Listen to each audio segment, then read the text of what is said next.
Ikatan Ahli Kesehatan Masyarakat ya, bahwa memang mungkin yang lebih efektif adalah kembali ke PSBB.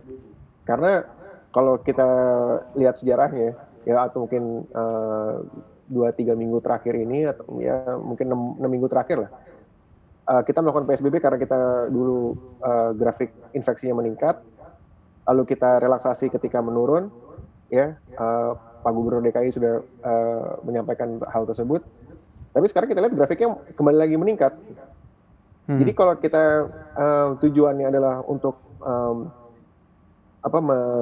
flatten the curve ya, untuk melandaikan atau mengurangi grafik infeksi, maka solusinya yang sudah pernah kita teruji gitu, sudah dicoba, yaitu solusi yang tepat yang dilakukan oleh Pak Gubernur DKI bulan April lalu, ya itulah yang mungkin saat ini kita perlukan.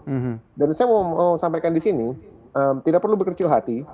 Ya, kota Melbourne misalnya minggu lalu juga sudah melakukan kembali lockdown ya, setelah mereka amati grafik infeksi mereka juga meningkat, mereka lakukan lockdown kembali setelah sempat direlaksasi. Baik, ini tentunya menjadi polemik karena apabila PSBB kembali diberlakukan secara ketat ini akan memukul ekonomi, tetapi apabila dilonggarkan juga kesehatan yang jadi masalah, dan sekarang ada ganjil genap yang kembali diberlakukan. Ini juga akhirnya dikritisi oleh masyarakat kurang bisa menjadi solusi yang tepat. Sebaiknya apa yang dilakukan oleh pemerintah ini, Pak Koko? Ya, jadi gini ya, mungkin seakan-akan ada trade off antara perekonomian dengan kesehatan. Tapi kalau kita lihat Cina, dalam kuartal pertama mereka memang pertumbuhannya negatif. Tapi mereka paham itu bahwa itu adalah pil yang pahit ya untuk mengatasi masalah corona ini.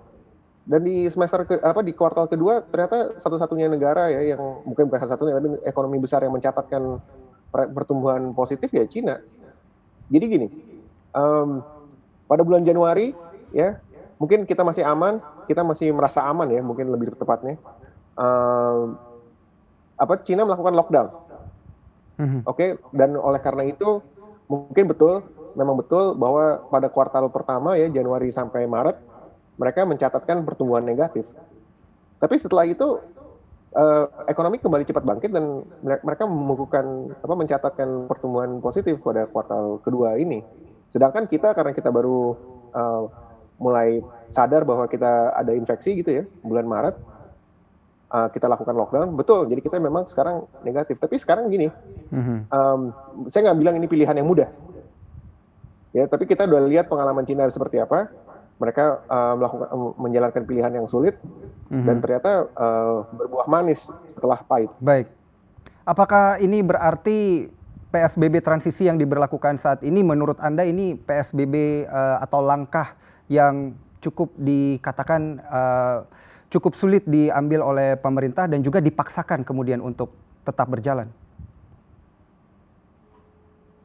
Kita juga misalnya lihat ya di negara-negara lain, karena ini pandemi global gitu, misalnya seperti Inggris, Amerika Serikat gitu, kesimpulan para epidemiolog di sana adalah kedua negara adidaya tersebut ya mungkin itu